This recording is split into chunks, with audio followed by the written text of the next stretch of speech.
Hello friends, welcome to our YouTube channel government exam inside. आज हम देखेंगे 27 फरवरी 2025 के द हिंदू में आए हुए सभी आर्टिकल और एडिटोरियल को जो गवर्नमेंट एग्जाम के लिए ज़रूरी है, और साथ ही में हर एक टॉपिक के पॉइंट वाइज नोट्स। तो वीडियो में बने रहे, और वीडियो थोड़ा भी हेल्पफुल लगे तो हमारे चैनल को सब्सक्राइब करना ना भूलें।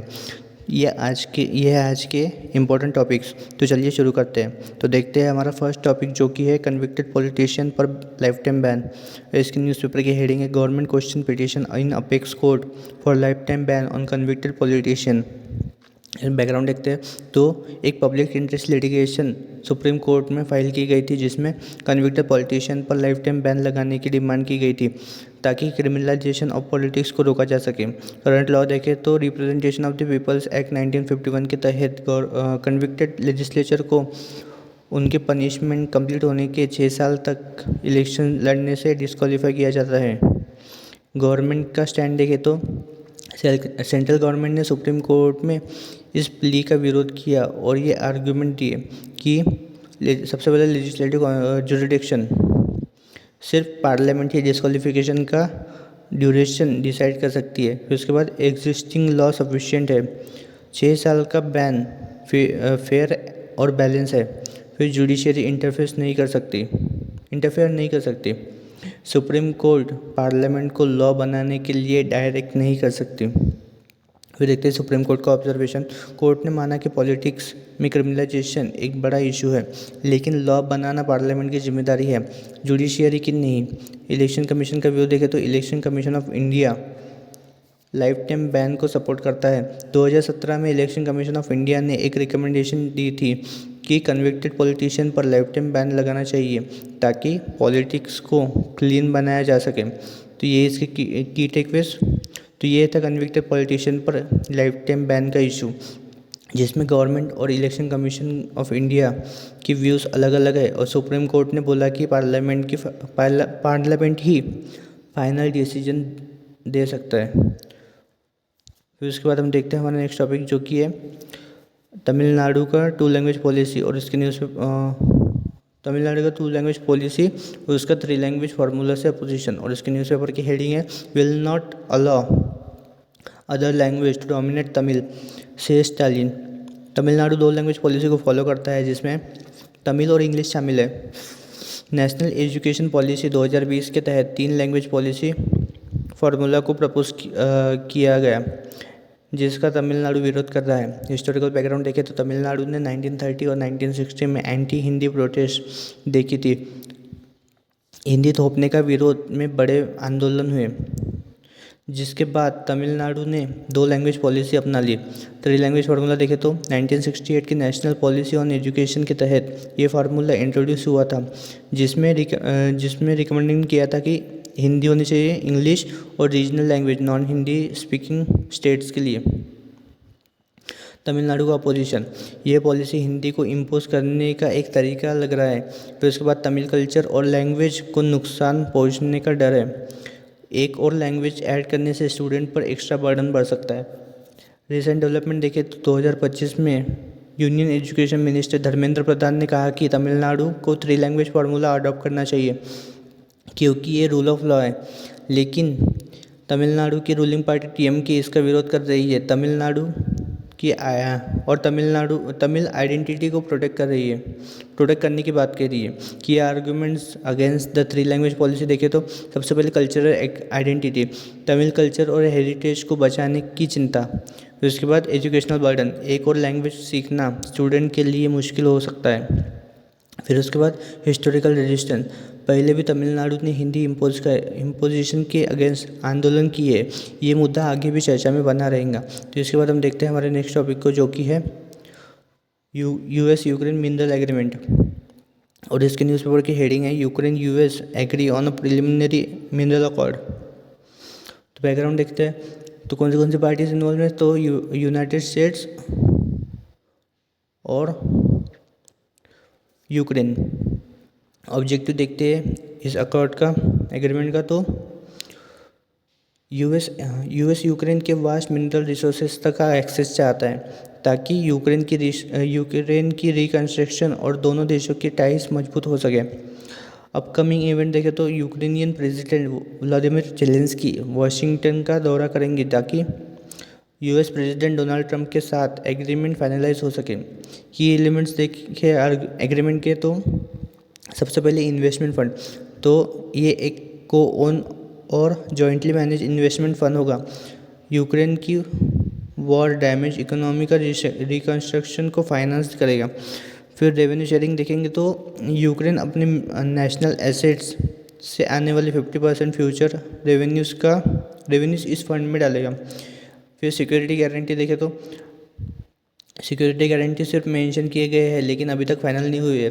फिर यूएस का पोजीशन देखें तो यूएस यूक्रेन को लॉन्ग टर्म सिक्योरिटी एश्योरेंस देने के लिए सपोर्ट करता है। फिर रिसोर्स ओनरशिप देखें तो यूक्रेन अपने नेचुरल रिसोर्सेज का पूरा मालिक रहेगा। मिनरल्स से जो रेवेन्यू जनरेट होगा वो यूक्रेन की रिकंस्ट्रक्शन में यूज़ होगा।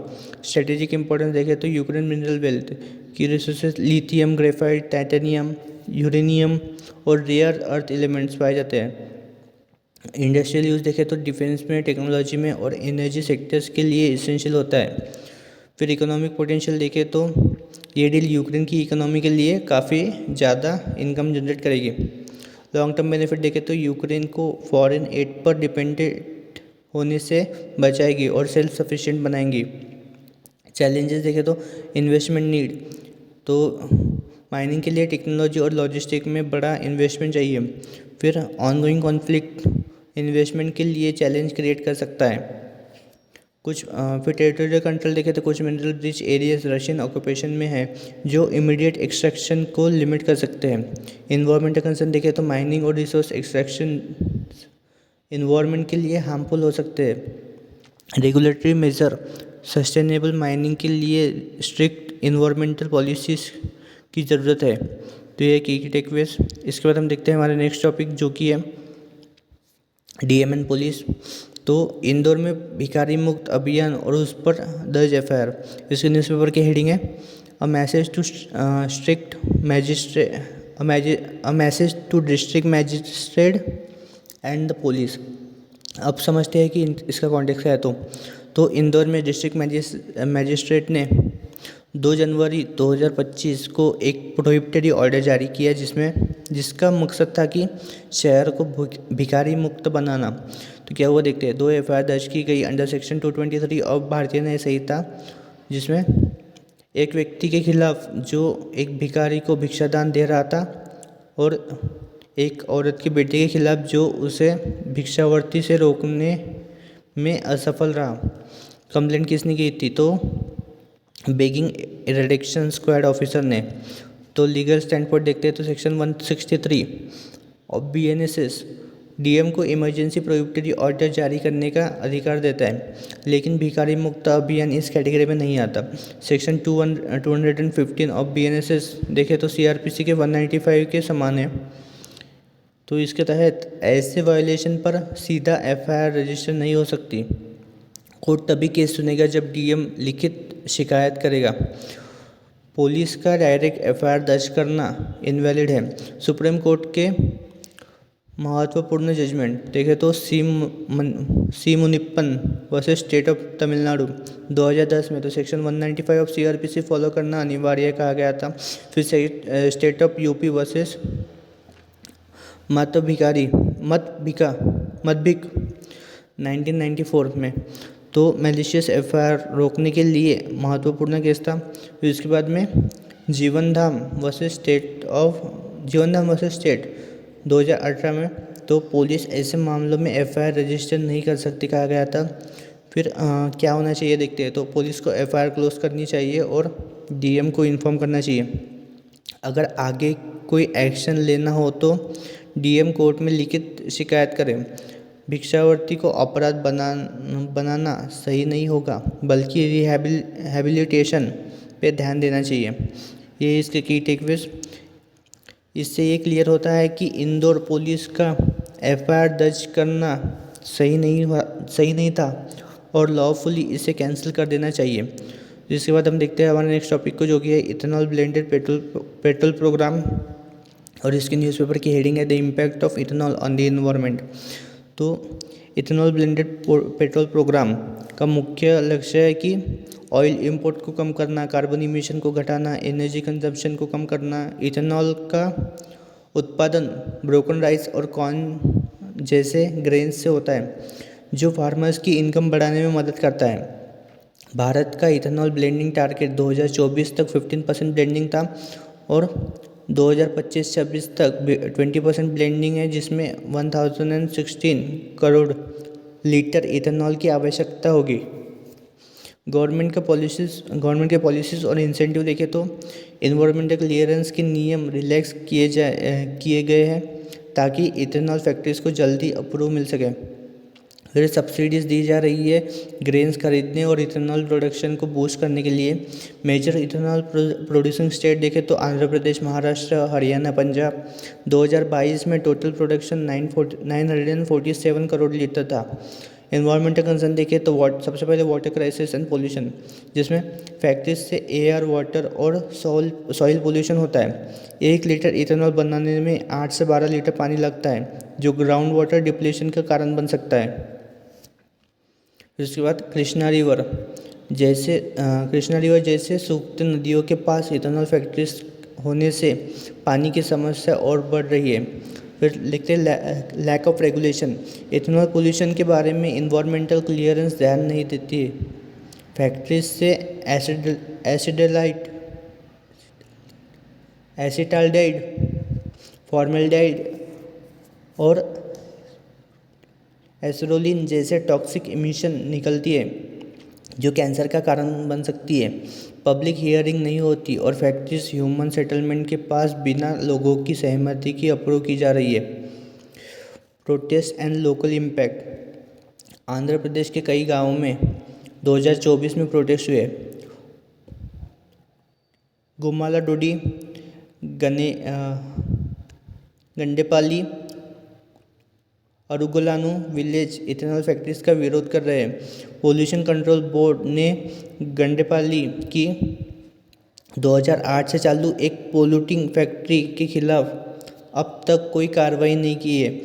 डिबेट हम देखें तो इन्वायरमेंटलिस्ट और इंडस्ट्रियलिस्ट के बीच में अगर हम डिबेट देखें तो सबसे पहले इन्वायरमेंटलिस्ट का कहना है कि इथेनॉल के फ़ायदे उसकी टॉक्सिक इमिशन से ख़त्म हो जाते हैं। बायोफ्यूल प्रोडक्शन का प्रोसेस इन्वायरमेंट के लिए हानिकारक है। इंडस्ट्रीज़ का जवाब है कि फैक्ट्रीज ज़्यादा strict pollution control measure afford नहीं कर सकती क्योंकि ये महंगा पड़ता है। तो अब सवाल ये है कि इथेनॉल ब्लेंडिंग भारत की एनर्जी सिक्योरिटी के लिए फ़ायदेमंद है, लेकिन क्या हम इसके इन्वायरमेंटल कॉस्ट को इग्नोर कर सकते हैं? तो इसके बाद हम देखते हैं हमारे नेक्स्ट टॉपिक को, जो कि है digital personal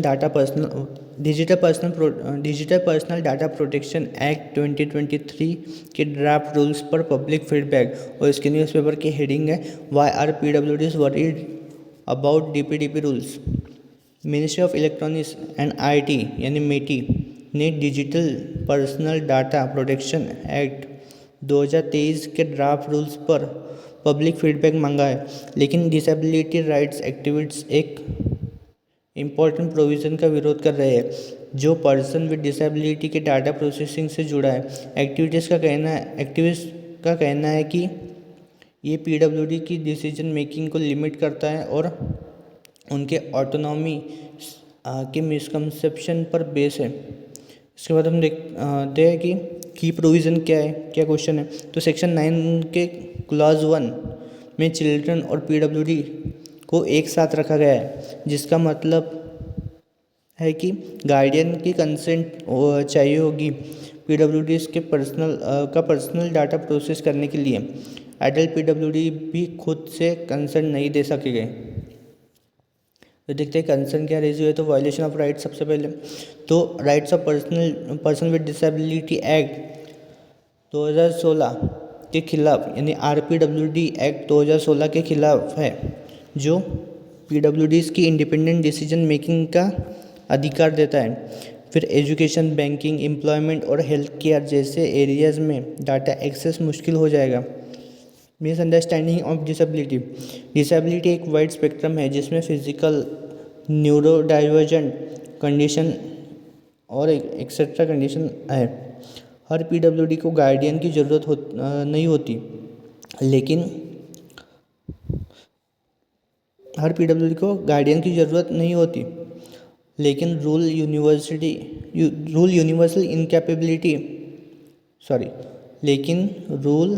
universal incapacity assume कर रहे हैं।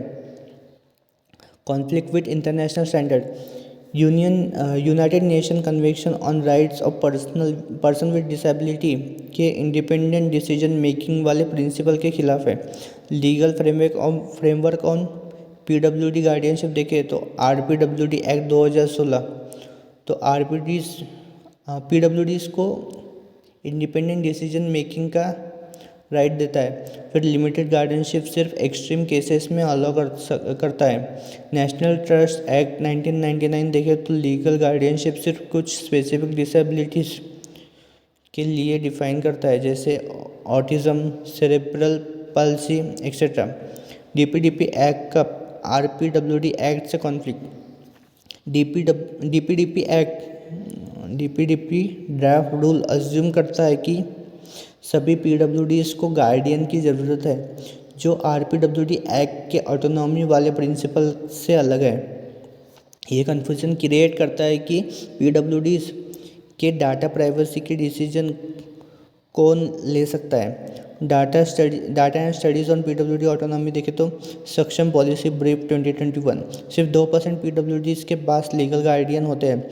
मेजॉरिटी पीडब्ल्यूडीज़ अपने डिसीजन खुद लेते हैं। सक्षम सर्वे ऑन डीपीडीपी कंसर्न ज़्यादातर पीडब्ल्यूडीज़ को लगा कि गार्डियन कंसेंट रूल उनके इसेंशियल सर्विस एक्सेस करने की एबिलिटी को लिमिट करेगा। कंक्लूजन देखें तो डीपीडीपी ड्राफ्ट रूल में पीडब्ल्यूडीज़ की ऑटोनॉमी का ध्यान नहीं रखा गया है। एक्टिविस्ट्स इस प्रोविज़न के रिकन्सिडरेशन की डिमांड कर रहे हैं। तो इसके बाद हम देखते हैं हमारा लास्ट टॉपिक, जो कि है पीस कीपिंग, और इसके न्यूज़पेपर की हेडिंग है Indian peace keeper serve with commitment by, जो यूएन ने कहा है। तो इंडियन पीस कीपर्स अलग अलग देशों में यूएन पीस कीपिंग मिशन का हिस्सा होते हैं। यूएन के अंदर secretary general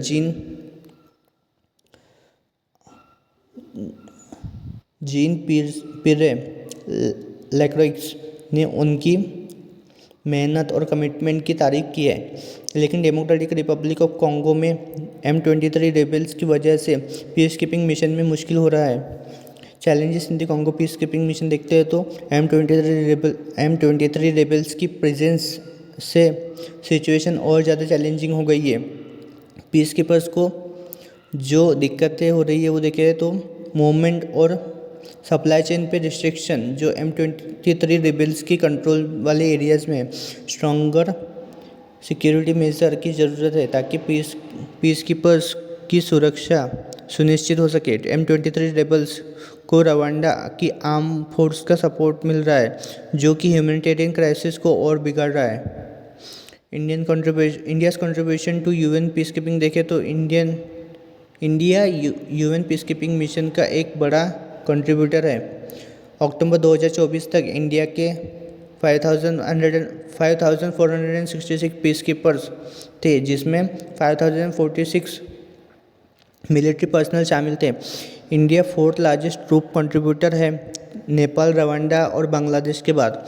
UN reform and future peace keeping strategy देखें तो लैक्रोइक्स ने यूएन सिक्योरिटी काउंसिल रिफॉर्म्स पर जोर दिया ताकि आज की जियोपॉलिटिकल रियलिटीज़ को रिफ्लेक्ट किया जा सके। वुमेन इन पीस कीपिंग और global south perspective conference India में 24-25 फेब 2025 को हुई, जिसमें महिलाओं की पीस कीपिंग रोल पर चर्चा हुई। कॉन्फ्लिक्ट जोन जैसे यूक्रेन और कॉन्गो के लिए एक स्ट्रॉन्ग ग्लोबल मैकेनिज्म की ज़रूरत है ताकि पीस कीपिंग और इफ़ेक्टिव हो सके। तो ये था आज के द हिंदू का डिस्कशन। वीडियो थोड़ा भी हेल्पफुल लगा होगा तो हमारे चैनल को सब्सक्राइब करना ना भूलें। Thank you.